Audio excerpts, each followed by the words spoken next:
लोगोफोर नै दा बङाइगाव बिरजरायाव थांनो नागिरदों दा सिमलागुरि मोनसिगोन नायलांबाय थादो लोगोफोर दिनै फार्स्ट टाइम ब्लग खालामनाय जागोन फार्स्ट टाइम ब्लग खालामसिगोन नायलांदो लोगोफोर माबायदि बिरजराया जानो मोनगोन थांगासिनो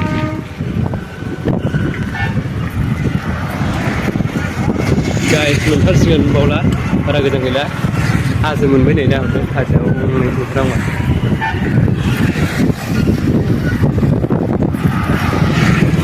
लोगोफोर दङ साइकेलबो फैदों आरो खस्थ' गैया साइकेलाव अबस्था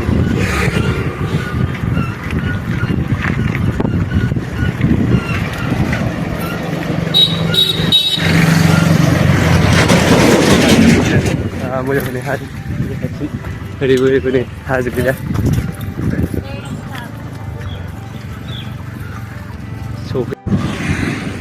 फाइनालि गाइस नै सहैथारनोसै नै हाजो मोनबाय सफैबाय नायदो नै मोजां ना संगालदारि नायदो हनै लोगोफ्रा होलांथारबाय आंना साइकेला ब्रेक गैयाब्रा बिराद गाज्रि आगसिथिंना गैया आगदाथिंसो दं मबाइल लानांगौ आरो ब्रेक खबनांगौ बिराद गिदिर जायो नायदो नै लोगोफोर नै गेट मोनफैबाय मन्दिरनि गेट नायदो मोजां मोजां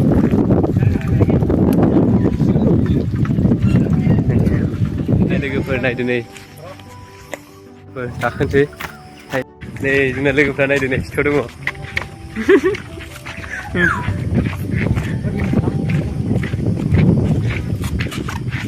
नै बे मिस्टार अगि बै खिथाव थानांगौ जाहैबाय दुर्गा बर' सेल्फि लागासिनो दं नामा दा मोजां खोथा गैया बोरै बेरायहैग्रोसै आरो नायदो नै आजा मोनहा जोंना साइकेल नारखोबाय नै दावखोफिनबाय जोङो दस्रा मोनसे जायगायाव थांसैलाय हाजोआव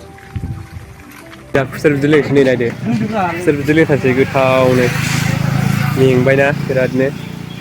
खुसेर बिदै लोंसै जोंहा नै आसोला दुर्गा बर'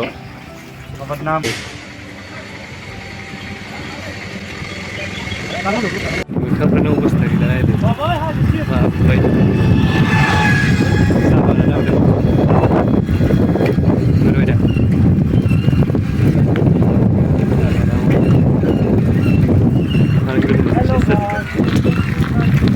नायलांबाय थादो लोगोफोर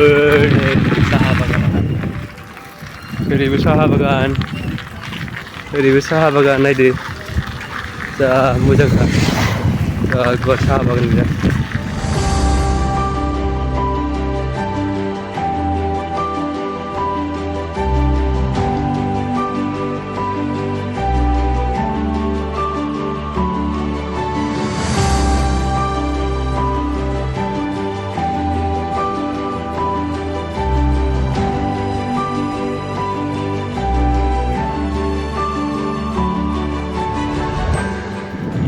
नै लोगोफोर नायदो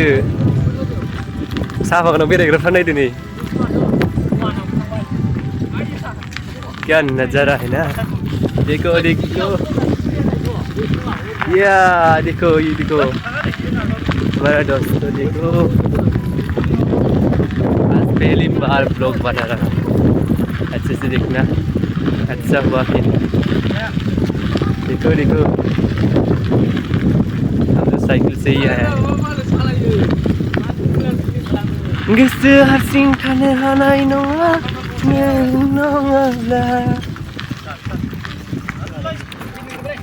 इतना सही है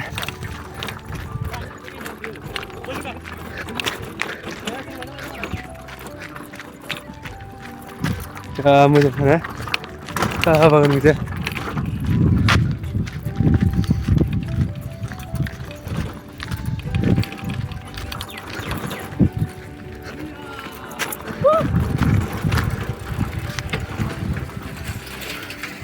गाइस हाजोआव सफैबाय नै नायदो मोजांखा साहा बागानानो लुक जा बरिया ना फैनो हागोन बङाइगावसो खाथिसो बेसो फार्स्ट टाइम ना फैफेरगोन बेरायलाबायखाया नालाय नायदो नै जा बरिया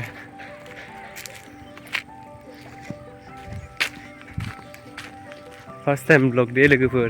जायाबा गोरोन्थि जाबा निमाहा नांगोन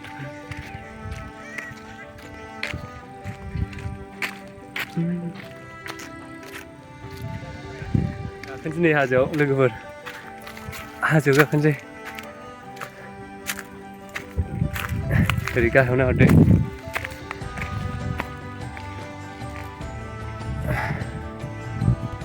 जा मोजांखा साहा बागान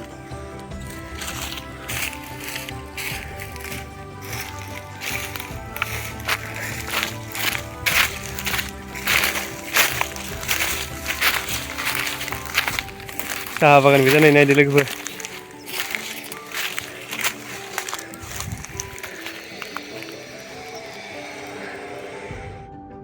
ओंखारबाय नै हाजोनिफ्राय थांसै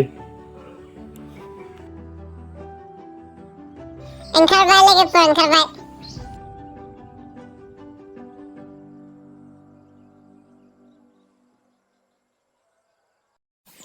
आइदि गोजौथार जा बेबोलाय साइकेल सालायबोनानै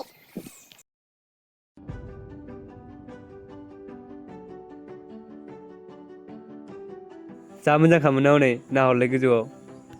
जा बरियाखा जोब्बाय भिडिअ'आ लोगोफोर बाय मोजां मोनदोंबा भिडिअ'खौ लाइक खालामदो शेयार कमेन्ट खालामदो अननानै चेनेलखौ साबस्क्राइब खालामदो लोगोफोर प्लिज